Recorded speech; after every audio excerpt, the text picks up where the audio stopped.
Hello दोस्त, कैसे हो आप? फ्रेंड, आज के इस वीडियो में मैं बात करूंगी 12वीं फेल बुक के पार्ट 3 के बारे में, क्योंकि इससे पहले का पार्ट को अपलोड कर दिया गया है। अगर आपने अभी तक नहीं सुना तो जाकर अभी सुनिए, इसी चैनल पर अपलोड किया गया है। मेरे दोस्तों, ये बुक लिखा गया है अनुराग पाठक जी द्वारा। तो दोस्तों, मैं बसंती स्वागत करती हूँ आप सभी का संतोष रीडर यूट्यूब चैनल पर। तब चलिए अब ऑडियो बुक को सुनते हैं और जानते हैं इसके आगे का स्टोरी, यानी कि पार्ट 3 को। बीए फाइनल की परीक्षा हो गई। मनोज ने 55% से बीए पास कर लिया। इंग्लिश लिटरेचर में हमेशा की तरह पासिंग मार्क्स आए। उसने अपनी डायरी में लिखा, अब मुझे पीएससी के मैदान में कूदना है। पता नहीं कब और कैसे मैं सफल होऊंगा, पर जानता हूँ आगे के 2 साल मुझे कड़ी मेहनत करना है।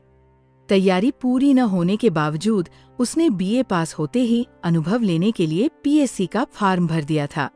प्रीलिम्स परीक्षा का केंद्र नई सड़क पर माधव कॉलेज में था। इतिहास का पहला पेपर होने के बाद सामान्य अध्ययन के अगले पेपर में 2 घंटे का गैप था। चबूतरे पर बैठा मनोज प्रतियोगिता दर्पण पढ़ रहा था। तभी एक लड़के ने मनोज के पास आकर उससे हाथ मिलाते हुए अपना परिचय दिया। हेलो, मैं विक्रमादित्य पांडे। मेरा नाम बड़ा और बोलने में मेहनत कराने वाला है, इसलिए मुझे सिर्फ पांडे ही कहें तो आपको सुविधा रहेगी। मनोज ने भी मुस्कुराकर अपना परिचय दिया। पांडे ने पूछा, पेपर कैसा रहा? फिर बिना मनोज का कोई जवाब सुने खुद ही बोलने लगा।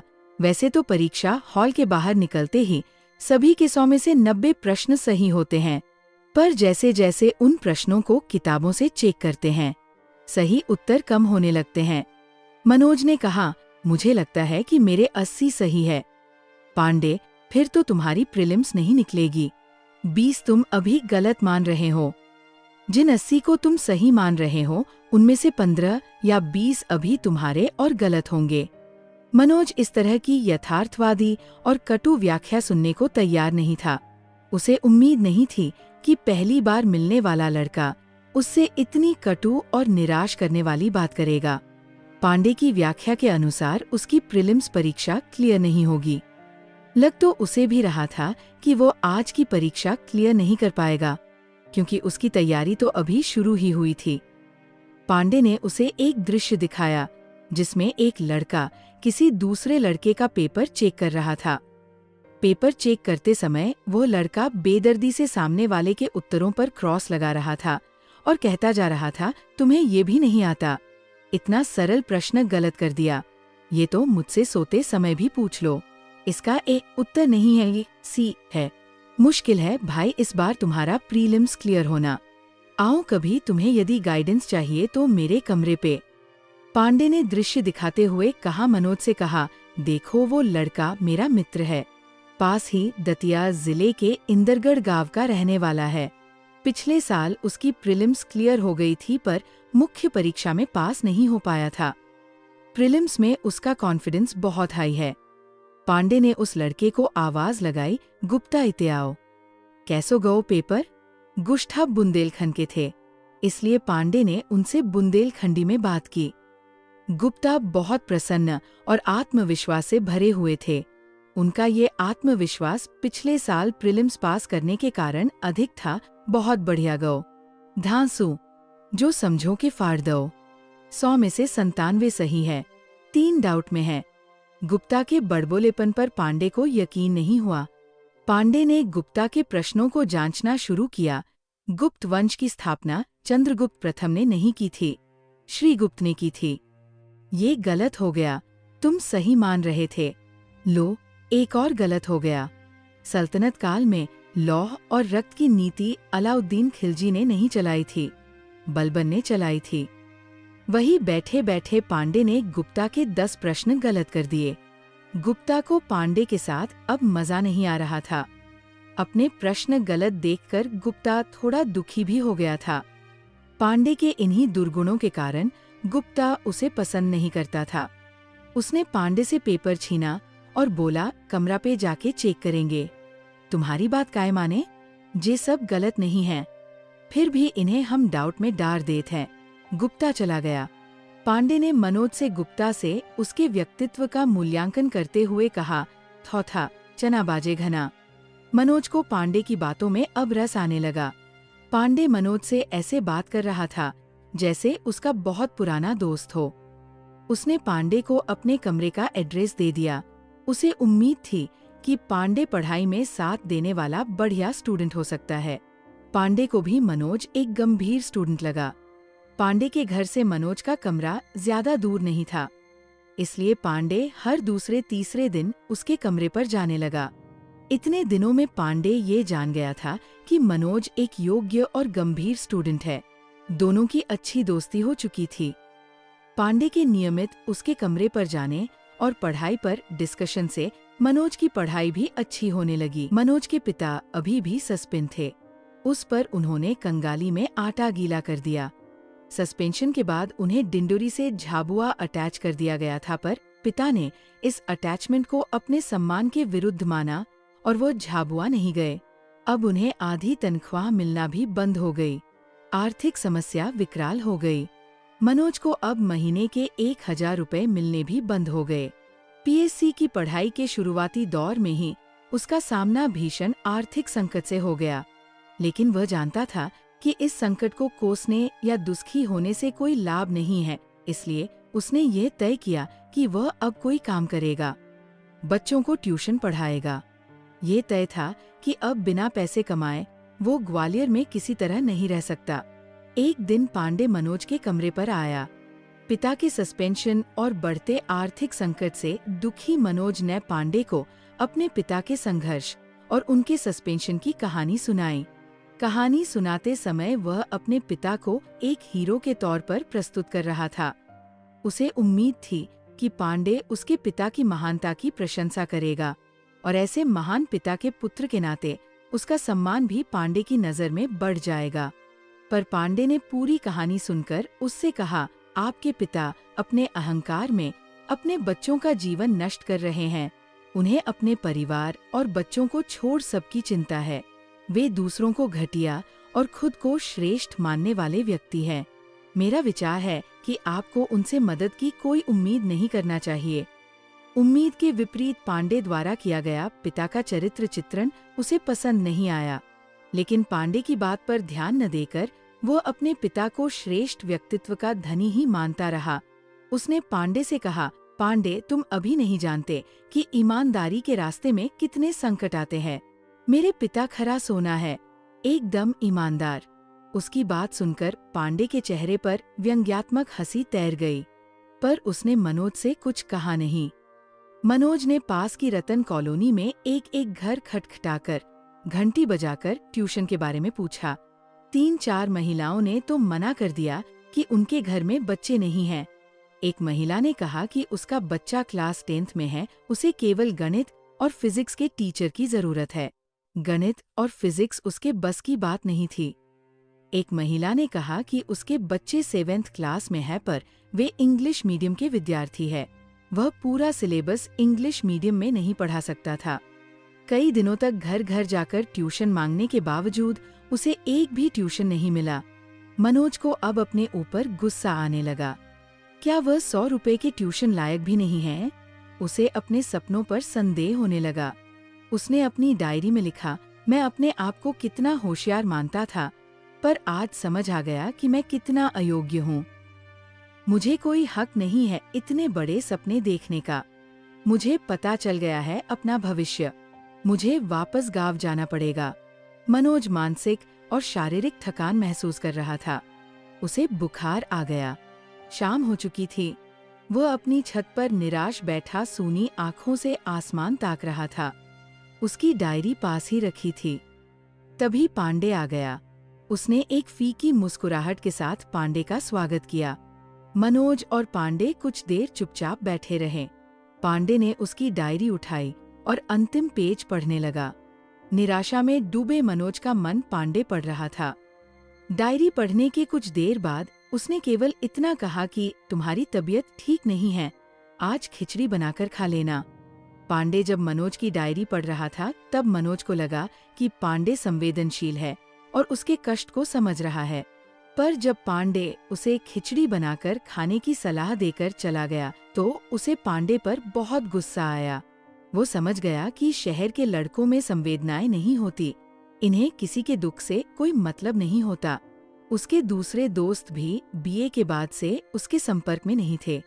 वो ग्वालियर में अब एकदम अकेला पड़ गया था। सुबह मनोज का बुसवार बढ़ गया। उसके पास डॉक्टर को दिखाने के लिए पैसे नहीं बचे थे। पूरा दिन वह बुखार में तपता हुआ। पड़ोस की आंटी उसके लिए खिचड़ी बना लाई। अगले दिन दोपहर तक भी जब बुखार नहीं उतरा तो वह पास के डॉक्टर जैन के क्लिनिक पर चला गया। डॉक्टर के सामने बैठकर उसने सबसे पहले कहा, सर मेरे पास आपकी फीस देने को पैसा नहीं है। उसे लगा कि उसकी सच्चाई और दुख से डॉक्टर उसे बिना फीस के देख लेगा और दवा दे देगा। पर डॉक्टर सावित्री भोजनालय के युवा मालिक जैसा भावुक और सरल नहीं था। मनोज के पास फीस न होने के कारण डॉक्टर ने उसे अपने क्लिनिक से भगा दिया। मनोज डॉक्टर के व्यवहार से अंदर तक हिल हो गया। वह सोचता रहा कि कैसे कोई डॉक्टर जैसे पवित्र व्यवसाय करके भी इतना कठोर हो सकता है। उसके पास अब अपने गांव जाने के अलावा कोई विकल्प नहीं बचा था, इसलिए वह कैसे भी उस नैरो गेज ट्रेन के स्टेशन पर पहुंचा, जहां से छोटी लाइन की ट्रेन जौरा जाती थी। उसे लग रहा था कि बिना पैसे के बीमार हालत में निष्ठुर ग्वालियर में रहने का कोई मतलब नहीं, इसलिए वो बिना टिकट छोटी ट्रेन में बैठ गया। उसे को याद नहीं कि वह किस बेहोशी की अवस्था में ट्रेन में 3 घंटे बैठा रहा और कैसे अपने गांव पहुंच गया। 3-4 साल टेम्पो चलाने के बाद दीपक ने टेम्पो चलाना बंद कर दिया। सेकंड हैंड टेम्पो बेच दिया गया, जिससे उधारी के पैसे पटा दिए गए। घर की तरफ से पिता बेफिक्र हो गए थे। उन्होंने घर पर ध्यान देना पूरी तरह बंद कर दिया। गांव में कुछ दिन रहने के बाद मनोज की तबीयत ठीक हो गई। माँ ने उसने एक दिन कहा, बेटा तू अब ग्वालियर चली जा, पढ़ाई पे ध्यान दे बे, जे 500 रुपया भो पे धरे हैं तू रख ले। माँ की जीवटता और बेबसी पर उसकी आंखों में आंसू आ गए। उसने ग्वालियर जाने से पहले राकेश को अपने घर की मजबूरी बताई। राकेश ये जानता था कि मनोज इस समय बहुत कठिन समय से गुजर रहा है। राकेश ने उसका उत्साह बढ़ाते हुए कहा, मनोज कुछ भी हो जाए तू अपनी पढ़ाई ना छोड़ियो, हमेशा ऐसे ही दिन ना रहेंगे, ये कठिनाई ही तुझे आगे बढ़ावेगी। मनोज के मन में राकेश के प्रति अचानक प्यार फूट पड़ा। उसने महसूस किया कि राकेश में और शहर के दोस्तों में कितना अंतर है। राकेश उसकी समस्याओं से कितना चिंतित हो जाता है, जबकि पांडे उसकी समस्याओं से उदासीन ही रहता है। इतना सोचकर उनने राकेश को गले लगा लिया।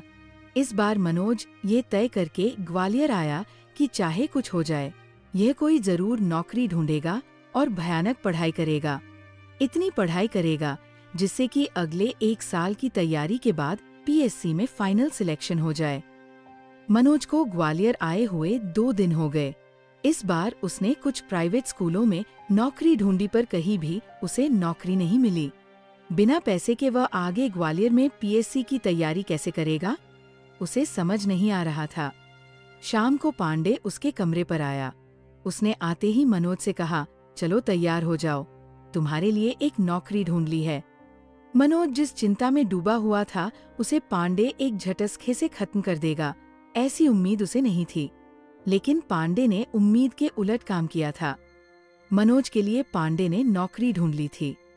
दोनों अपनी अपनी साइकिल से जीवाजीगंज में पीजीवी कॉलेज की गली की ओर चल दिए। एक मकान के सामने पांडे और मनोज ने दीवार से अपनी साइकिल टिका दी। उस दरवाजे पर नेम प्लेट लगी थी, जिस पर लिखा था जगदीश तोमर। मनोज को ये नाम पहचाना हुआ लगा। फिर उसे याद आया कि ये तो विवेकानंद केंद्र के तोमर जी है। तोमर जी से केंद्र में वह बहुत प्रभावित हुआ था, पर उसे नहीं पता था कि तोमर जी उसके कमरे से इतने नजदीक रहते हैं। तोमर जी सफेद धोती कुर्ता पहने अपने पलंग पर बैठे हुए थे। पांडे और मनोज को देखकर प्रसन्नता में उन्होंने जोरदार ठहाका लगाते हुए कहा, हाँ आइए आइए। इतना कहकर फिर एक जोरदार ठहाका तोमर जी ने लगाया। पहले तो मनोज समझ ही नहीं सका कि तोमर जी अकारण ठहाका क्यों लगा रहे हैं। फिर उनके 1-2 ठहाकों के बाद मनोज समझ गया कि तोमर जी आनंद की अवस्था में ऐसे ही ठहाके लगाते हैं। मनोज को देखकर तोमर जी ने कहा, आप तो विवेकानंद केंद्र के युवा प्रेरणा शिविर में रहे थे। मनोज को संतुष्टि मिली कि उसे तोमर जी ने पहचान लिया है। तोमर जी ने पांडे से कहा, ये तो बड़ा तेजस्वी युवक है। केंद्र के शिविर में इन्हें सर्वश्रेष्ठ प्रतिभागी का पुरस्कार मिला था। तोमर जी के मुंह से अपनी तारीफ सुनकर मनोज के चेहरे पर मुस्कान तैर गई। पर पांडे ने तोमर जी से कहा, इन्हीं तेजस्वी युवक के लिए नौकरी चाहिए। इनके पिता इनसे भी ज्यादा तेजस्वी है। वे दुनिया को बदलने का महान काम कर रहे हैं, इसलिए परिवार पर ध्यान नहीं दे पाते।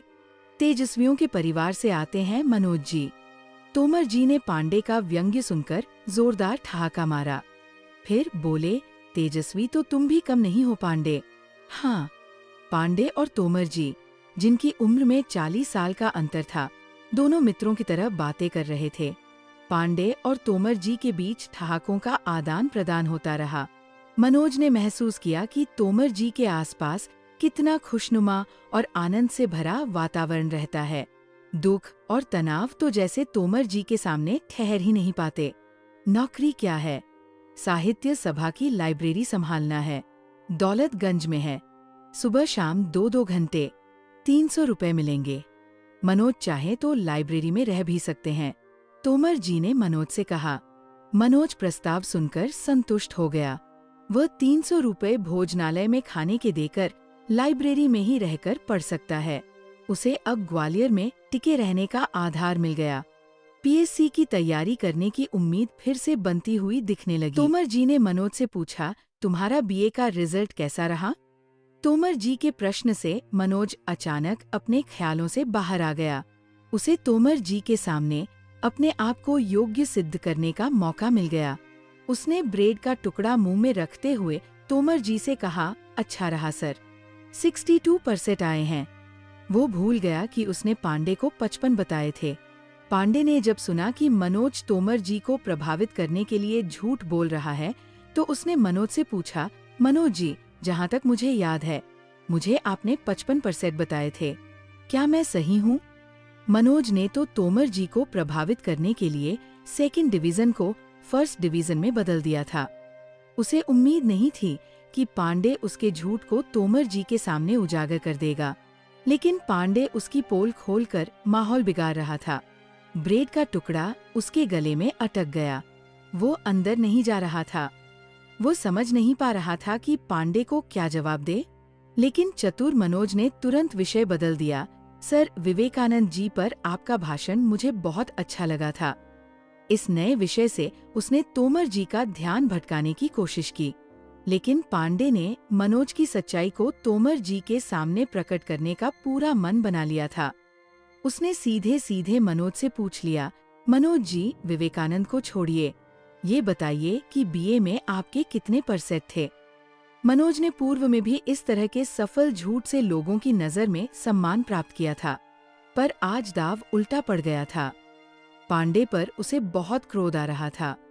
अपनी चोरी पकड़ी जाने के कारण मनोज अपनी नजरें चुरा रहा था। इस उलझ चुके धागे का सिरा तोमर जी ने पकड़ा। वे समझ गए थे कि मनोज ने उनकी नजर में योग्य बनने के प्रयत्न में झूठ बोला है। तोमर जी को इस झूठ में कुछ भी गलत नहीं लगा। वह इसे गांव के कमजोर माहौल से शहर में अपना स्थान बनाने आए लड़के का सामान्य मनोविज्ञान मान रहे थे। तोमर जी ने अपने अनुभव से मनोज को अपराध बोध से मुक्त करने की कोशिश की। मेरी तो एमए इंग्लिश में 3rd डिवीजन थी, पर लोग मानने को तैयार नहीं होते। मैं भी नहीं कहता कि 3rd डिवीजन पास हूँ। मेरे कुछ अति उत्साही प्रेमी तो मुझे पीएचडी मानकर डॉक्टर डॉक्टर कहते रहते हैं। मैंने पीएचडी तो क्या एमफिल तक नहीं की, पर लोग मानते हैं तो मानते रहें, मैं भी मना नहीं करता। हाँ, मनोज का तनाव तोमर जी की समझ और विनोदी प्रवृत्ति ने हल्का कर दिया। पांडे और मनोज अपने अपने घर को चल दिए। रास्ते में मनोज ने पांडे से गुस्से में कहा, पांडे, तुमसे ये उम्मीद नहीं थी। तुमने मुझे आज बहुत बेइज्जत किया। पांडे ने कुछ देर सोचा कि क्या बोलना है, फिर बोला, ये बहुत जरूरी था। जीवन में अब कभी भी तुम्हारे परसेट से तुम्हारे व्यक्तित्व और तुम्हारी योग्यता का आकलन नहीं होगा, इसलिए अपनी पुरानी कमजोरियों को झूठ के सहारे छुपाने के स्थान पर सच्चाई के साथ उनका सामना करो। उन्हें भूलकर अपनी योग्यता बढ़ाने पर ध्यान दो। मनोज पांडे का चेहरा देखता रहा। फिर दोनों अलग अलग दिशाओं में चले गए। 18। मनोज के पास सामान के नाम पर एक सूटकेस, बाल्टी, कुछ किताबें और एक गद्दा था। वह एक टांगे में अपना सामान रखकर दौलतगंज स्थित साहित्य सभा की लाइब्रेरी पहुंच गया। सामने 100 साल पुरानी बिल्डिंग थी, जिसके भूतल पर टिम्बर की दुकानें थीं और प्रथम तल पर साहित्य सभा का बोर्ड लगा था। गोल चक्करदार सीढ़ियों से अपना सामान लिए वो सभा की लाइब्रेरी में पहुंच गया। इस बड़े हॉल में चारों तरफ किताबों से भरी अलमारियां, बीच में पाठकों के पढ़ने के लिए टेबल और बेंच, काव्य सम्मेलन और दूसरे साहित्यिक कार्यक्रम के लिए 2 तख्त का छोटा सा मंच। मंच के पास में लेक्चर डेस्क और माइक रखा था। लाइब्रेरी की दीवारों पर देश के तमाम बड़े साहित्यकारों और महापुरुषों की तस्वीरें लगी हुई थी। मनोज ने रात को सोने के लिए मंच को ही अपना बिस्तर बना लिया। सुबह शाम 2 घंटे लाइब्रेरी में लोग किताबें पढ़ने आते थे। बाकी समय वो लाइब्रेरी में अकेला ही रहता।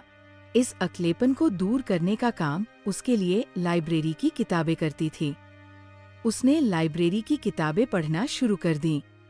वह इतिहास, साहित्य, जीवनियाँ, प्रतियोगिता दर्पण जैसी पत्रिकाएं पढ़ने लगा। उसने Abraham Lincoln, Edison, Albert Einstein, Everest पर चढ़ने वाले तेंजिंग नागे जैसे कई जुझारू लोगों की जीवनियां पढ़ डाली।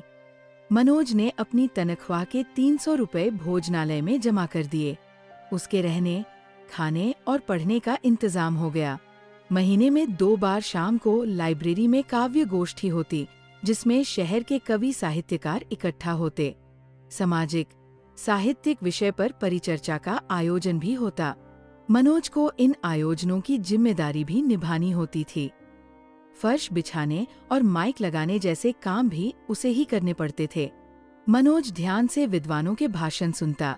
उसकी इच्छा होती कि वह भी मंच से भाषण दे या अपनी लिखी कोई कविता सुनाए, पर मनोज को मौका नहीं मिलता। उसे मंच पर खड़े होकर बोलना एक अद्भुत और दैवीय काम लगता। जब सभा का कार्यक्रम समाप्त हो जाता और सभा में कोई नहीं होता, तब मनोज माइक चालू करके भाषण देने का अभ्यास करता। अकेले अपने विचार उस विषय पर देता जो कुछ देर पहले परिचर्चा में विद्वानों ने उठाया था। खाली हॉल में उसे सुनने वाला कोई नहीं होता, पर वह कल्पना करता कि सामने श्रोता बैठे हैं। इस तरह वह अपना ज्ञान बढ़ाने और बोलने का अभ्यास करता रहता। एक रात काव्य सम्मेलन के बाद एक कवि लाइब्रेरी में ही रुक गए। कवि की बस सुबह थी। सुबह कवि ने नहाने के बाद मनोज से कहा, क्या आपके पास बालों में लगाने के लिए तेल मिलेगा? मनोज ने संकोच से कहा, तेल नहीं है। कवि निराश हुए, पर उन्होंने उम्मीद नहीं छोड़ी, कोई बात बही कंधा ही दे दो, बिना तेल के ही बाल बना लूंगा। मनोज के पास कंघा भी नहीं था।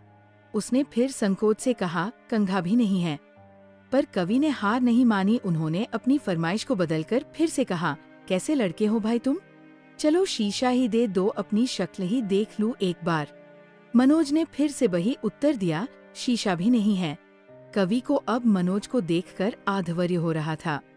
उसने मनोज के उम्र के कई लड़के देखे थे जो सुंदर दिखने और फैशन करने के दीवाने रहते थे। कवि ने कहा, जिस उम्र में लड़के नए नए फैशन करते हैं, उस उम्र में तुम ये तपस्या क्यों कर रहे हो? मनोज ने कहा, मैं पीएससी की तैयारी कर रहा हूँ। पढ़ाई के खर्च के लिए यहाँ नौकरी करता हूँ। तेल, कंघे की जरूरत ही नहीं पड़ती। 1 साल से तो मैंने अपनी शक्ल ही आईने में नहीं देखी। एक छुपा हुआ गर्व उसकी आवाज में झलक आया था। अनजाने कवि के सामने उसके चेहरे पर चमक आ गई थी। अपनी बात पूरी करके मनोज कवि का बैला लिए नीचे टेम्पो में बिठाने जाने लगा। जाते समय कवि ने मनोज को आशीर्वाद दिया, तुम जरूर सफल होगे बेटा। मनोज ने जाते समय कवि के पैर छू लिए। कवि की आंखें गीली थी। उसमें कोई सरल कविता झिलमिला रही थी। 4-3 महीने मनोज को लाइब्रेरी में रहते हुए हो गए, लेकिन उसका कोई भी दोस्त हालचाल जानने नहीं आया। यहाँ तक कि पांडे भी इन 3 महीनों में 1-2 बार ही उससे मिलने आया था। मनोज महसूस करने लगा कि उसका इस पूरे ग्वालियर में कोई नहीं है, उसे अकेले ही रहना है। लाइब्रेरी के 2 घंटों को छोड़कर ये बिल्डिंग उसे भूतहा अकेलेपन का एहसास कराती। इस अकेलेपन से बचने के लिए उसके पास किताबों के अलावा कोई सहारा नहीं था। एक दिन वो लाइब्रेरी में मैक्सिम गोर्की का उपन्यास माँ पढ़ रहा था। उपन्यास के नायक पावेल की माँ के लगी हुई साहित्यकारों और महापुरुषों की तस्वीरें देखने लगे। ज्यादातर चेहरे उन्हें अपरिचित ही लगे, लेकिन बातचीत के लिए विषय तलाशते पिता को विषय मिल गया। इसके पहले कि मनोज उनकी नौकरी और सस्पेंशन से बहाली पर प्रश्न पूछे, उन्होंने उससे एक तस्वीर की तरफ इशारा करते हुए पूछा, यह कौन है? मनोज ने उत्तर दिया, मुक्तिबोध। पिता, मतलब? पिता की सरल अज्ञानता पर उसने मुस्कुराते हुए उत्तर दिया, इनका नाम मुक्तिबोध है, कवि है, बहुत अच्छी कविताएं लिखते हैं। मोय तो वो मुंशी ठीक लागतो। मैंने पढ़ी थी स्कूल में कहानी, बूढ़ी इक्रिया वाली। पिता ने मुंशी प्रेमचंद के कथा संसार बारे में अपनी राय व्यक्त की। माँ ने पिता को व्यर्थ की बातों में उलझा हुआ देखा तो नाराज हो गई। तुम देख रहे हो मोड़ा कैसे रह रही हैं? कैसो कमजोर हो गए हो? अब तो नौकरी ठीक ते कर लो। माँ ने अपने मन का दर्द पिता से कह सुनाया। पिता को इस साहित्यिक चर्चा के बीच में माँ का आर्थिक हस्तक्षेप पसंद नहीं आया। उन्होंने चिढ़ते हुए माँ से कहा, तू कछु ना जानती, अनपढ़। जे देख कितनी किताबें रखी हैं, पढ़बे की कमी ना है। ज्ञान और पुस्तकों के महत्व को पिता ने अपनी अनपढ़ पन्नी को समझाया। जब कुछ देर लाइब्रेरी में मौन बना रहा, तब पिता ने अपनी नौकरी का रहस्य खोला। अब तो मोय हाई कोर्ट ही उम्मीद है, मेरी बहाली हाई कोर्ट ही करेगो। मैंने फैसला ले लियो है कि डिप्टी डायरेक्टर के कारनामों की जांच के लिए आमरण अनशन करेंगो। पिता ने शासकीय खेमे में नए मोर्चे खोलने की जानकारी मनोज को दे दी। वह पिता के आमरण अनशन की बात सुनकर घबरा गया। उसने अपने पिता को समझाने की असफल कोशिश की, पापा अनशन मत कीजिए, कोर्ट आपको जल्दी ही बहाल कर देगा, और मेरी तो बिल्कुल भी चिंता मत कीजिए, मैं यहाँ बहुत अच्छे से हूँ। उसने अपनी जिम्मेदारी की चिंता से पिता को मुक्त करना चाहा, पर पिता ने जिद नहीं छोड़ी, जब तक डिप्टी डायरेक्टर को ठिकाने नहीं लगा दूंगा, मैं चैन से नहीं बैठूंगा। पिता ने अपनी बात कहकर मंच पर बैठे बैठे लाइब्रेरी के बड़े से हॉल को निहारा। महापुरुषों की तस्वीरें देखकर पिता के भीतर कुछ हलचल हुई। फिर पिता ने अपनी रीढ़ की हड्डी सीधी की और कुछ बोलने के लिए तनकर बैठ गए। मंच पर बैठे पिता मनोज से कहने लगे, आज इस देश की सबसे बड़ी समस्या बेईमानी है। सब स्वार्थी हो गए हैं, सबको अपनी फिक्र है, देश की किसी को फिक्र नहीं है। पिता आगे कहना जारी रखते हैं, तेरी माँ तो अनपढ़ है पर तू पढ़ा लिखा है, मेरी बात समझ सकता है। पिता के मुंह से अपनी तारीफ सुनकर मनोज को खुद पर गर्व महसूस हुआ। उसने भी पिता की प्रशंसा करना जरूरी समझा। पापा, आप एकदम सही कह रहे हैं। माता बहुत देर से पिता पुत्र को सुन रही थी। पिता पुत्र की एक राय और अपनी बुराई सुनकर माँ नाराज हो गई। माता ने गुस्से में पिता से कहा, शर्म ना आवते तुम्हें, फालतू बात कर रहे हो, घर सुधार ना सकत, देश की चिंता कर रहे हो। मोड़ा ने 3-4 साल से नई बुस्कट ना खरीदी, खाबे पीबे को कछु ठिकानो ना है, अब तो सुधर जाओ, अब घर बर्बाद होबे में देर ना है। पिता को अपने ओजस्वी भाषण की ऐसी प्रतिक्रिया देखकर कष्ट हुआ। उन्होंने माँ से कहा, तू जीभ ना चलावे, नए कपड़ा से कछु ना होवते, ईमानदार आदमी पुराने कपड़ा पहन के भी अलग से चमकतो है, और खा पी तो जानवर भी रहे हैं, आदमी तो वो है जो भले ही भूखो रह ले पर अपनी आत्मा जिंदा रखे। अब तू का जाने देश की समस्या, तुझे समझानो तो भैंस के आगे बीन बजाने जैसो है। माँ ने चिढ़कर पिता से कहा, मोय ना पतो देश की समस्या, पर तुम्हें भी एक बात ना पतो। माँ की बात सुनकर पिता को आश्चर्य हुआ कि उनसे पता करने में कौन बात रह गई है। पिता ने माँ से पूछा, मोय का ना पतो? मोय तो सब पतो है, यही कि तुम पागल हो गए हो। माँ ने पिता से कहा। अब पिता का वापसी का समय हो रहा था। उन्होंने माँ की बात को अनसुना करते हुए कहा, चुप कर, देर हो रही है, चल अब बस निकर जावेगी। मनोज माता पिता को नीचे टेम्पो में बिठाने चला गया। माता ने पिता से कहा, मोड़ा को कछु पैसा दे, दो के तुम्हारे भाषण से पेट भर लेगो। पिता ने माँ की ये मांग अनसुनी करते हुए कठोरता से कहा, मुंह पे नाने पैसा। इतना कहकर पिता उस दिशा की ओर देखने लगे जहाँ से टेम्पो आने की उम्मीद थी। माँ ने मनोज को 100 दिए और कहा, बेटा ठीक से रहियो। माता पिता टेम्पो में बैठकर चले गए। मनोज वापस सुनसान लाइब्रेरी में लौट आया। लाइब्रेरी में आकर वह अपनी कुर्सी पर बैठ गया और सोचता रहा कि क्या उसके पापा सच में पागल हो गए हैं? क्या माँ सही कहती है? पिता हमेशा देश, ईमानदारी, गरीबों की बातें करते रहते हैं। घर की उन्हें बिल्कुल फिक्र नहीं रहती। पागलों की तरह उनका दिमाग एक ही जगह आकर अटक जाता है। इतना सोचकर वो टेबल पर रखी मुक्तिबोध की अंधेरे में कविता जोर जोर से पढ़ने लगा। हाँ, वहाँ रहता है एक सिर फिराजन, किंतु आज इस रात बात अजीब है। आज एकाएक वो जागृत बुद्धि है, प्रचलित धी है, गा रहा कोई पद कोई गान, बहुत बहुत ज्यादा लिया दिया, बहुत बहुत कम मर गया देश, जीवित रह गए तुम। इतना पढ़कर मनोज आगे कविता नहीं पढ़ सका। उसने किताब बंद कर दी। उसकी आंखों के सामने कविता के सिर फिरे जन की जगह उसके पिता का कठोर और भावहीन चेहरा आ गया। उसने अपनी डायरी उठाई और लिखने लगा, जो घर बार की फिक्र न करके देश की फिक्र करते हैं वह पागल ही तो कहलाते हैं। मेरी माँ सही कहती है कि मेरा पिता पागल है। मैं ऐसे पागल पिता से बहुत प्यार करता हूँ। मेरे पिता मेरे आदर्श हैं। उसकी हिम्मत नहीं हुई आगे कविता पढ़ने की। उसने किताब टेबल पर रख दी और लाइब्रेरी की बालकनी में चला गया। माता पिता के जाने के बाद मनोज अकेला और उदास हो गया। अपनी उदासी दूर करने के लिए वो लाइब्रेरी की बालकनी में खड़ा होकर नीचे सड़क की चहल पहल देखता रहता था। एक ढलती शाम को वो लाइब्रेरी की बालकनी में खड़ा था। उसे को अपना गाँव याद आ रहा था। गाँव की मस्ती, राकेश के साथ खेतों में मूली और गाजर तोड़कर खाना याद आ रहा था। दिन भर घर से गायब रहकर क्रिकेट खेलना याद आ रहा था। गाँव में कितना अच्छा और आनंद से भरा जीवन था उसका। ग्वालियर में पिछले कुछ सालों में कैसा उदासी भरा जीवन हो चला है। यही सोचता हुआ वह दौलतगंज की सड़क देखने लगा। शादियों का सीजन चल रहा था। नीचे सड़क पर एक बारात जा रही थी। बारात में गाना बज रहा था, मेरा पिया घर आया और राम जी। बाराती इस गाने पर झूम झूम कर डांस कर रहे थे। बारात में कुछ बूढ़े बारात को जल्दी आगे बढ़ाने की कोशिश कर रहे थे, पर युवा लड़के बार बारात को एक ही जगह रोककर डांस का आनंद ले रहे थे। बारात की मस्ती देखकर मनोज की उदासी कम होने लगी। वह सोचने लगा कि कब तक निराश रहा जाए। जीवन में आनंद के क्षण ढूंढने चाहिए। हालात तो हमें परेशान करेंगे ही, पर मुझे उल्लास और सुख की तलाश नहीं छोड़नी चाहिए। ऐसा सोचकर वो बड़ी तल्लीनता से बारात देखने लगा। उसकी इच्छा इस समय इस बारात के साथ डांस करने की होने लगी। उसने लाइब्रेरी का गेट बंद किया और चप्पल पहनकर लगभग दौड़ता हुआ नीचे पहुंच गया। अभी भी मेरा पिया घर आया और राम जी गाना चल रहा था।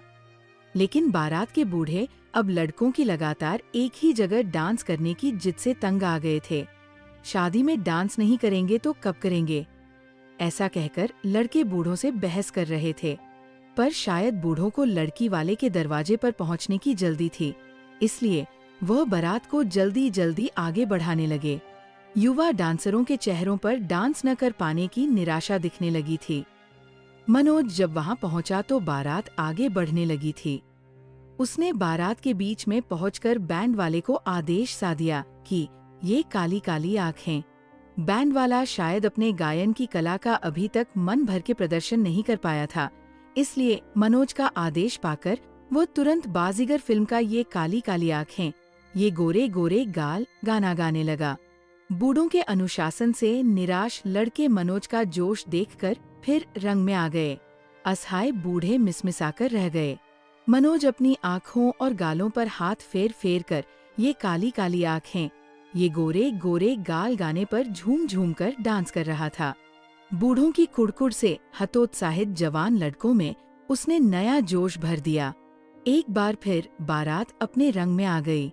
मनोज को अनजानी शादी में डांस करने में कोई झिझक नहीं हो रही थी। लड़के फिर से जबरदस्त डांस करने लगे। किसी बाराती को पता नहीं चला कि ये जोशीला डांसर बिन बुलाया मेहमान है। 15 मिनट लगातार डांस करने के बाद मनोज पसीने से तरबतर हो गया। बारात आगे बढ़ गई। एक दिन लाइब्रेरी के मैनेजर हुकुमचंद जी ने मनोज से कहा कि हॉल की पुताई करानी है, इसलिए पुरानी रही निकालकर कबाड़ी वाले को बेच देना। मनोज ने रडी निकालकर 5,000 रुपए में बेच दी। हुकुमचंद जी ने हिसाब मांगा तो उसने पूरा हिसाब रख दिया। उन्होंने मनोज को भेदती हुई नजर से देखा और कहा, मनोज, पिछले साल 7,000 की रही बिकी थी, इस साल केवल 5,000 की ही कैसे बिकी? हुकुमचंद जी इस प्रश्न से मनोज की ईमानदारी पर संदेह व्यक्त कर रहे थे। उनकी नजर में 300 रुपए कमाने वाले के लिए 2,000 रुपए की हेराफेरी करना लाभ का सौदा है। पर मनोज अभी केवल यही समझ रहा था कि उससे सामान्य पूछताछ हो रही है। मनोज ने कहा, सर, इतने की ही रही निकली थी। मैंने 7 कबाड़ियों से संपर्क किया था। जिसने रद्दी के सबसे अधिक दाम लगाए थे उसी को बेचा। लेकिन हुकुमचंद जी का अविश्वास बढ़ता जा रहा था। हुकुमचंद ने अब अपने अविश्वास को स्पष्ट प्रकट कर मनोज पर सबसे गहरी चोट की। हुकुमचंद जी ने मनोज पर अपना पूरा अविश्वास प्रकट कर दिया। उसकी सच्चाई का उन पर कोई असर नहीं हुआ। मनोज, तुम तो युवक हो, तोमर जी तुम पर भरोसा करते हैं, तुमसे ये उम्मीद नहीं थी। ईमानदारी मनोज का सबसे बड़ा संकल्प था, जिसे हुकुमचंद जी ने छित्र भित्र करके उसे बेईमान सिद्ध कर दिया। हुकुमचंद जी का निराधार आरोप सुनकर मनोज भयानक कड़वाहट से भर गया। उसकी इच्छा हो रही थी कि कोई कड़वा जवाब हुकुमचंद जी को दे दे, पर ये कुछ नहीं कह सका। वो हुकुमचंद जी को बिना कुछ कहे लाइब्रेरी से नीचे चला गया। मनोज ने तय किया कि जहां उसकी ईमानदारी की कोई कद्र नहीं है, वहां वो काम नहीं करेगा। पर अगले ही पल उसके मन विचार आया कि वो जाएगा कहाँ, रहेगा कहाँ, पढ़ेगा कहाँ, पढ़ाई के लिए पैसा कहाँ से आएगा। मनोज के मन में यही उहापोह बनी रही। शाम को मनोज लाइब्रेरी में अपनी कुर्सी पर बैठा हुआ था।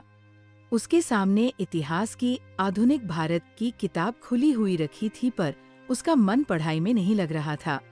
उसके मन को हुकुमचंद जी के आरोप परेशान कर रहे थे। अचानक उसने महसूस किया कि उसके सामने रखा मटका हिल रहा है। लाइब्रेरी की छत पर लगा पंखा चलते चलते अचानक कुछ अधिक तेजी से हिलने लगा। उसे लगा कि दीवार भी हिल रही है। फिर उसे नीचे सड़क से कुछ आवाजें सुनाई दी। उसने सड़क पर झांक कर देखा तो लोग इकट्ठे होकर चिल्ला रहे थे, भूकंप आ गया, भूकंप आ गया। पुरानी जर्जर इमारतें कुछ सेकंड थर्राकर थम गई। वो भागकर नीचे चला गया। मार्केट के कई दुकानदार भी घबराकर सड़क पर आ गए थे। सभी लोग भूकंप के डर से सहम गए थे। कुछ घंटे सभी लोगों ने सड़क पर ही गुजारी, पर जब दोबारा भूकंप नहीं आया तो लोगों ने राहत की सांस ली। लेकिन किसी ने शंका प्रकट कर दी थी कि रात को भूकंप आ सकता है। मनोज बिल्डिंग में अकेला रहता था। उसे बिल्डिंग में जाने से डर लग रहा था।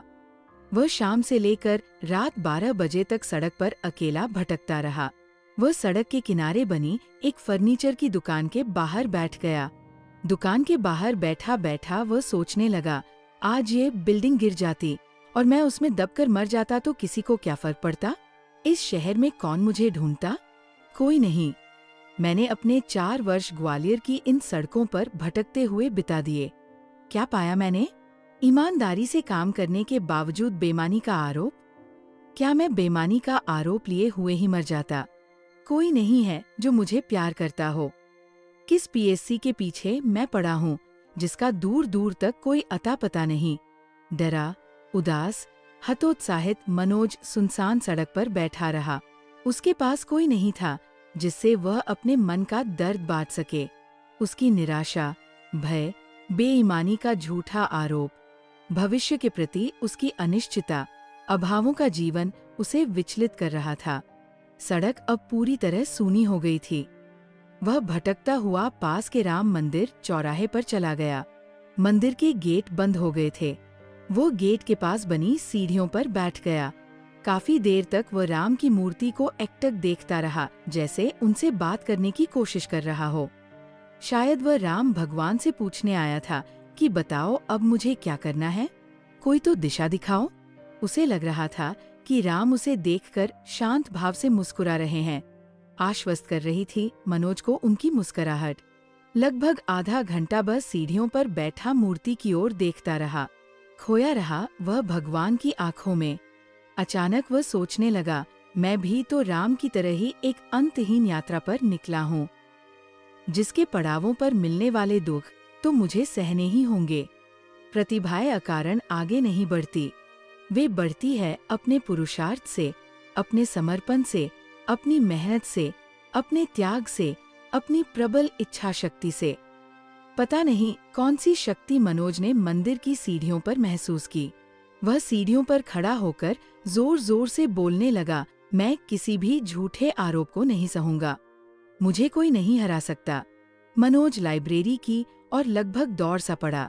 लाइब्रेरी पहुंचकर उसने मंच के पास रखी लेक्चर डेस्क का माइक चालू किया और अंधेरे बंद हॉल में माइक पर जोर जोर से कवि निराला की राम की शक्ति पूजा कविता का पाठ करना शुरू कर दिया।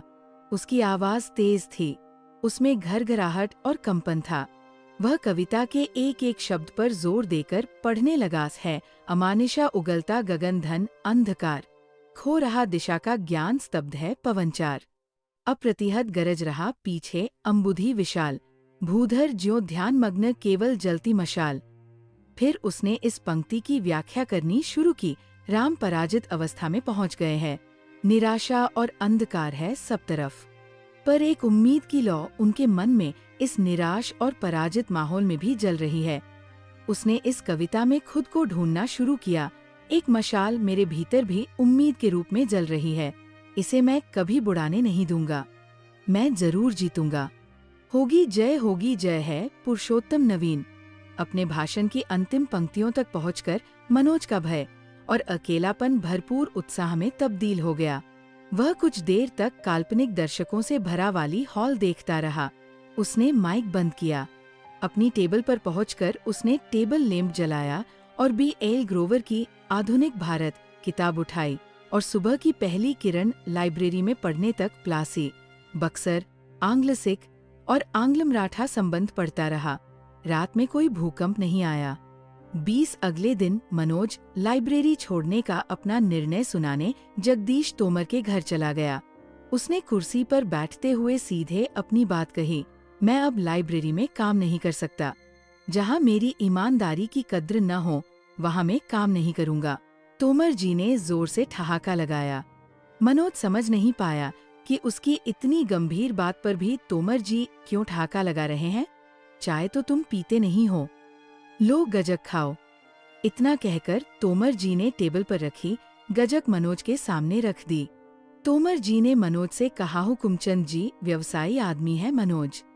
जीवन भर उन्होंने 100 रुपए की साड़ियाँ बेचकर मुनाफा कमाया है।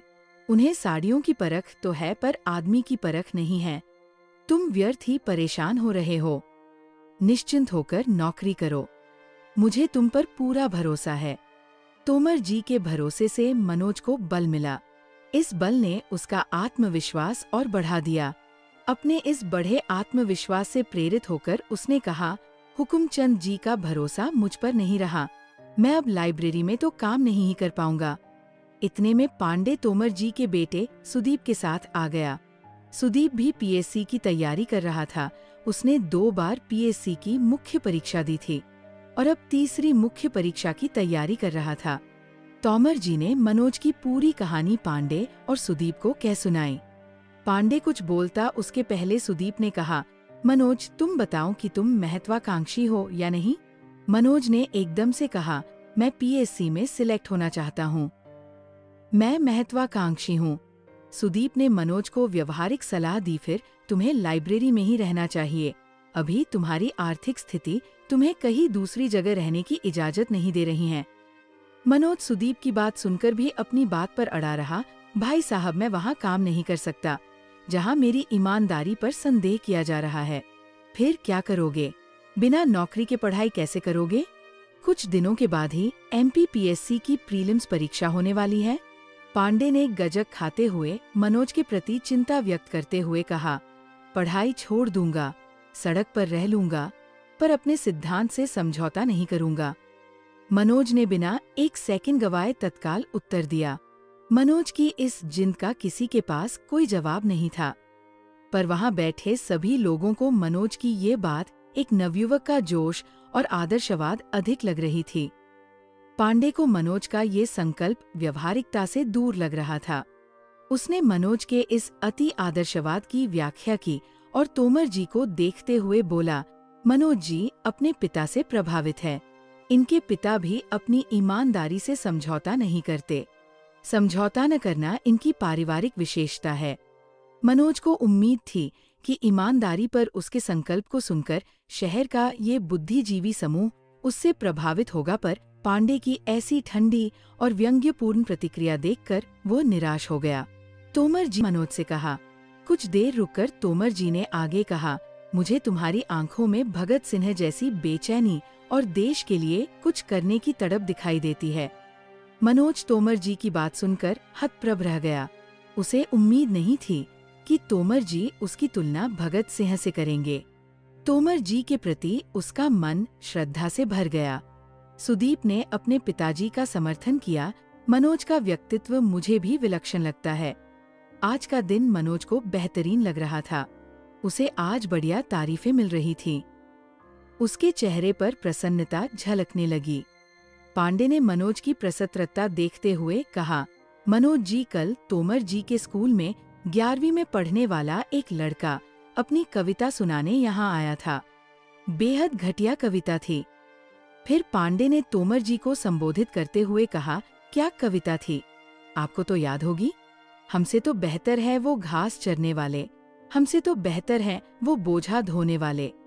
वहां उपस्थित सभी लोगों को पांडे की ये अप्रासंगिक बात समझ नहीं आई। सुदीप ने पांडे से पूछ लिया, हाँ यही कविता थी, मैंने भी सुनी थी, पर तुम कहना क्या चाहते हो? कल तोमर जी को इस महान काव्य के रचयिता में जयशंकर प्रसाद के दर्शन हो रहे थे। मैं मनोज जी से ये कहना चाह रहा हूँ कि आम लोगों में महापुरुषों के दर्शन करना तोमर जी की हॉबी है। इसे गंभीरता से न लें और जीवन में व्यवहारिकता को अपनाएं। पांडे ने तोमर जी द्वारा की गई मनोज की प्रशंसा को शून्य घोषित कर दिया। पांडे की बात सुनकर तोमर जी ठहाका मारकर हंस पड़े। मनोज समझ गया कि अभावों से दूर रहने वाला पांडे कभी उसे नहीं समझ सकता। मनोज बिना किसी निर्णय के वापस लाइब्रेरी चला गया। 10 दिन बाद पांडे मनोज से मिलने लाइब्रेरी पहुंचा। मनोज लाइब्रेरी में नहीं था।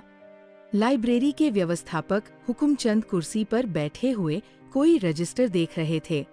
पूछने पर हुकुमचंद ने बताया कि मनोज तो 10 दिन पहले ही लाइब्रेरी का काम छोड़कर चला गया है। कहाँ गया? पांडे ने आश्चर्य से पूछा। पांडे को उम्मीद नहीं थी कि मनोज लाइब्रेरी का काम छोड़कर जा सकता है, लेकिन मनोज ने 1 साल लाइब्रेरी में काम करने के बाद लाइब्रेरी छोड़ दी थी। हुकुमचंद से और अधिक पूछने पर उन्होंने पांडे को एक पर्ची दे दी, जिस पर मनोज का नया पता लिखा था, घनश्याम आटा चक्की, गणेश मंदिर, घोसीपुरा। पर्ची हाथ में लिए पांडे लाइब्रेरी के नीचे उतर आया। पांडे ने अपनी साइकिल घोसीपुरा की ओर मोड़ दी। घोसीपुरा ग्वालियर की एक पिछड़ी और घनी बस्ती है, जहां जौरा सबलगढ़ जाने वाली नैरोगेज ट्रेन का स्टेशन भी है। ढूंढने पर पांडे को आसानी से गणेश मंदिर मिल गया। मंदिर के पास जगह जगह घूरे और गंदगी के ढेर लगे हुए थे। पास ही गंदे पानी की नाली बह रही थी।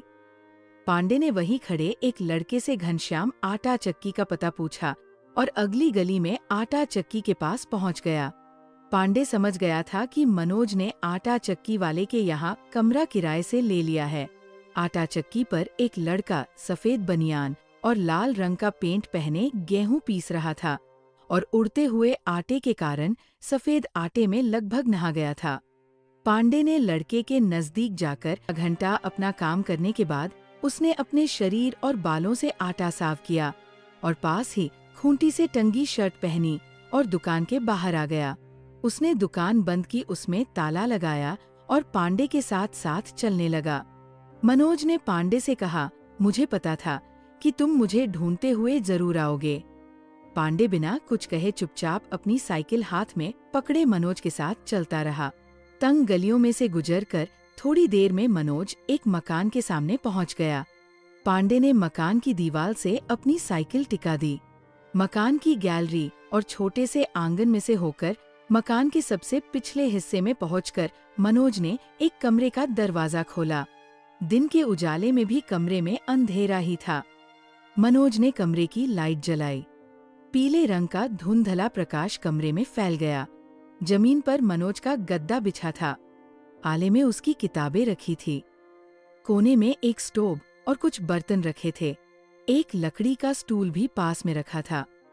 पांडे स्टूल पर बैठ गया। मनोज जमीन पर बिछे अपने गद्दे पर बैठ गया। कमरे में खामोशी बनी रही। पांडे बस नजर भरकर मनोज के कमरे को देख रहा था। 200 रुपए किराया है कमरे का। वैसे तो 250 रुपए है, पर एक साहित्यकार है, घनश्याम जी, उनका मकान है। लाइब्रेरी में आते थे। मुझे बहुत पसंद करते हैं। मैंने उन्हें अपनी समस्या बताई तो उन्होंने मुझे सस्ते में ये कमरा दे दिया रहने को। बहुत भले व्यक्ति है। दुनिया में अच्छे लोगों की कमी नहीं है पांडे जी। उन्होंने तो अपनी पूरी आटा चक्की की जिम्मेदारी ही मुझे सौंप दी। दिन में 4-5 घंटे आटा पीसने का काम है। 500 रुपए महीने मिलेंगे। बाकी पूरे दिन पढ़ाई करता रहता हूँ। आदमी यदि टाइम का सही मैनेजमेंट कर ले तो समय की कमी नहीं रहती। भगवान एक रास्ता बंद करता है तो दूसरा जरूर खोलता है। मनोज ने अपनी आंखें पांडे के चेहरे से दूर रखकर अपनी बात पूरी की। पांडे ने मनोज की बात ध्यान से सुनी, पर वो बोला कुछ नहीं। पीले रंग का बल्ब अचानक बंद हो गया। शायद लाइट चली गई थी। कमरे में अंधेरा हो गया। कमरे में कोई खिड़की नहीं थी जिसे खोलकर मनोज प्रकाश की व्यवस्था कर सके। दरवाजा पहले से खुला था। मकान के इस हिस्से में सूरज की रोशनी बिल्कुल नहीं आ रही थी। मनोज ने पास रखी मोमबत्ती जला दी। मनोज अपनी बात पांडे से कह चुका था। अब वो पांडे से कुछ सुनने की उम्मीद में बैठा था। तुम माने नहीं मनोज, तुमने लाइब्रेरी छोड़ ही दी। कुछ देर पहले छाई चुप्पी को तोड़ते हुए पांडे ने मनोज से कहा, मुझे संतुष्टि है कि मैंने लाइब्रेरी छोड़ दी, पर अपना सिद्धांत नहीं छोड़ा। ईमानदारी की रक्षा अभाव सहकर भी होनी चाहिए। पांडे ने अचानक मनोज की आवाज में भारीपन महसूस किया। पांडे ने देखा कि मनोज एकटक जलती हुई मोमबत्ती को देख रहा था। पर अब तुम इस अंधेरे में पीएससी की तैयारी कैसे करोगे? पांडे ने अंधेरे सीलन भरे कमरे को देखते हुए कहा। बाहर का अंधकार समस्या नहीं है पांडे। समस्या तब होती है जब हमारा मन सुविधाओं के लालच में। पांडे ने मकान की दीवार से टिकी अपनी साइकिल उठाई और साइकिल पर बैठने से पहले कुछ देर रुककर मनोज को देखता रहा। मनोज ने अपने पिचके हुए गालों को छुपाने के लिए दाढ़ी बढ़ा ली थी। उसका गोरा रंग हल्का पीला हो गया था। उसकी आंखें अंदर को धंस गई थी। कुछ देर और पांडे का साथ मिलने के लालच में मनोज पांडे के साथ साथ गली के मोड़ तक जाने लगा। पांडे भी साइकिल पर न बैठकर पैदल ही साइकिल लिए मनोज के साथ साथ चलने लगा। गली का मोड़ आ गया। मनोज ने पांडे से कहा, आते रहा करो पांडे, तुम्हारे आने से अच्छा लगता है। पांडे कुछ सोचता हुआ अपनी साइकिल पकड़े रहा। 5-6 सेकंड उसी चिंतन की अवस्था में साइकिल पकड़े रहने के बाद पांडे ने मनोज से कहा, मनोज एक बात कहो, मानोगे? मनोज समझ गया कि घोसीपुरा और उसके कमरे का माहौल देखकर पांडे उसे फिर से लाइब्रेरी में नौकरी करने के लिए कहेगा। इसलिए उसने कहा, मैं अब किसी भी कीमत पर लाइब्रेरी में नहीं जाऊंगा। पांडे ने मनोज की इस बात को लगभग अनसुना करते हुए अपनी बात जारी रखी। मनोज, मेरी अपने घर में पढ़ाई नहीं हो पा रही है। एजी ऑफिस के पास एक पीली कोठी है, उसमें 10-12 कमरे हैं, जिसमें पीएससी की तैयारी करने वाले लड़के किराए से रहते हैं। दतिया का मेरा दोस्त गुप्ता और जगमोहन भी वहाँ रहता है। मैं सोच रहा हूँ एक कमरा किराए पर लेकर वही पीएससी तैयारी करूँ। तुम मेरे साथ पढ़ोगे तो मुझे लाभ होगा। क्या तुम मेरे साथ रहकर पढ़ाई करोगे? मनोज को अपने कानों पर यकीन नहीं हुआ। उसे उम्मीद नहीं थी कि पांडे उसे इस तरह का कोई प्रस्ताव दे सकता है। इससे अच्छा प्रस्ताव इस समय उसके लिए दूसरा कोई हो ही नहीं सकता था। पांडे ने एक बार फिर उसकी जटिल समस्या का सरल समाधान निकाल दिया था। मनोज ने पांडे से कहा, पर मेरे पास किराए के पैसे तो नहीं हैं। पांडे ने साइकिल पर बैठते हुए कहा, एक आदमी के खर्च में 2 लोग आसानी से रह सकते हैं। इतना कहकर पांडे बिना मनोज का जवाब सुने अपनी साइकिल पर बैठकर चला गया। पांडे झूमता हुआ साइकिल चला रहा था। मनोज तब तक पांडे को देखता रहा जब तक पांडे उसकी आंखों से ओझल नहीं हो गया। 21। पांडे ने पीली कोठी में कमरा ले लिया। 2 मंजिला बिल्डिंग को पीली कोठी इसलिए कहा जाता है कि ये पीले रंग से पुती हुई थी। पीली कोठी में 10-12 कमरे थे जिनमें पीएससी की तैयारी करने वाले लड़के रहकर पढ़ाई करते थे, जिस कारण पीली कोठी में पढ़ाई का अच्छा माहौल रहता था। मनोज घोसीपुरा से अपना सामान समेटकर पांडे के कमरे पर आ गया। पीएससी की तैयारी के लिए जिस ग्रुप की तलाश मनोज को थी वो मिल गया। नवंबर के पहले सप्ताह में पीएससी की प्रारंभिक परीक्षा का नया विज्ञापन आ गया। पिछली बार ग्रेजुएशन के तुरंत बाद दी गई पीएससी की प्रीलिम्स परीक्षा में वह सफल नहीं हुआ था। उसने तय किया कि वह इस बार कोई कसर नहीं छोड़ेगा। उसने अपनी डायरी में लिखा, पढ़ाई के लिए यहाँ बहुत अच्छा माहौल है, इसलिए अब संकल्पित होकर पढ़ाई करना चाहिए। 2 महीने मनोज और पांडे ने पीएससी प्रीलिम्स की अच्छी पढ़ाई की। परीक्षा के बाद प्रीलिम्स के रिजल्ट का इंतजार किए बिना मनोज और पांडे मुख्य परीक्षा की तैयारी में जुट गए। दिलीप सोनी पीली कोठी ग्रुप के पहले सदस्य थे जिन्होंने कुछ दिन पहले पीएससी का इंटरव्यू दिया था। एक दिन दिलीप सोनी पीली कोठी में अपने कमरे पर पढ़ रहे थे, तभी उनके पिता आ गए। दिलीप के पिताजी ने सूचना दी कि दिलीप डीएसपी पद के लिए पीएससी में चयनित हो चुके हैं। अभी 1 घंटे पहले ही पिछले साल की परीक्षा का फाइनल रिजल्ट आया है। दिलीप इस ग्रुप के पहले विद्यार्थी थे जो पीएससी में सिलेक्ट हुए थे। दिलीप के पिताजी ने भावुक होकर कहा, हमें तो केवल 5,000 पेंशन मिलती है। लला ने जब पीएससी की तैयारी शुरू की थी तब सब कहते थे कि पीएससी में लाखों रुपए रिश्वत देनी पड़ती है, पर देखो 1 रुपया नहीं लगा और हमारे लला डीएसपी बन गए। खुशी और संतुष्टि के कारण बाबूजी की आंखें भीग गई थीं। बाबूजी इतना कहकर अपने किसी रिश्तेदार को खुशखबरी सुनाने चले गए। मनोज ने दिलीप से पूछा, भाई साहब आप आज कैसा महसूस कर रहे हैं? दिलीप ने मनोज से कहा, मैं बहुत खुश हूँ, पर एक बात जरूर कहूँगा। इस पीली कोठी में जितने लोग तैयारी कर रहे हैं, गारंटी देता हूँ कि सभी लोग पीएससी में सिलेक्ट होंगे। पीली कोठी के सदस्य जगमोहन, गुप्ता, मनोज और पांडे अपने भविष्य के सिलेक्शन की इतनी बड़ी गारंटी पर बहुत खुश हुए। मनोज समझ गया कि सफल लड़के भी उन्हीं के बीच से आते हैं। उसने खुशी के मारे दिलीप भाई साहब के पैर छू लिए। दिलीप के सिलेक्शन से पूरी पीली कोठी में जश्न का माहौल बन गया। देर रात तक सभी लड़के आनंद और आत्मविश्वास में डूबे भविष्य की सफलता पर चर्चा करते रहे। मनोज और पांडे ने इस बार पीएससी प्रीलिम्स की परीक्षा गंभीरता से दी थी, पर 3 महीने बाद आए रिजल्ट में मनोज और पांडे का प्रीलिम्स क्लियर नहीं हुआ। पीली कोठी में अच्छी मेहनत के बाद भी मनोज असफल हो गया।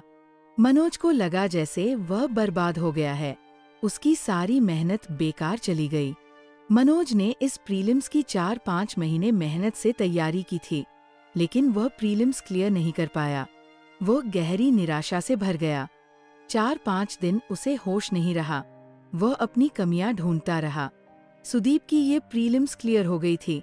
उन्होंने जब मनोज को दुखी देखा तो समझाया, मनोज पीएससी की तैयारी में इस तरह की असफलता स्वाभाविक है, लेकिन तुम्हें असफलता से घबराना नहीं है। बस ये पता लगाना है कि असफलता का क्या कारण है। कारण हमेशा एक ही निकलेगा कि हमारी पढ़ाई में कमी रह गई है। तुम्हें फिर से मेहनत का संकल्प लेना है, फिर अपनी कमियां पहचान कर उन्हें दूर करना है। हमेशा जूझते रहना है, तभी सफलता मिलेगी। सुदीप का प्रेरक उद्बोधन सुनकर मनोज का दुख कुछ कम हुआ। वह ये भी समझ गया था कि पीएससी की राह उतनी आसान नहीं है जितनी वह समझ रहा था।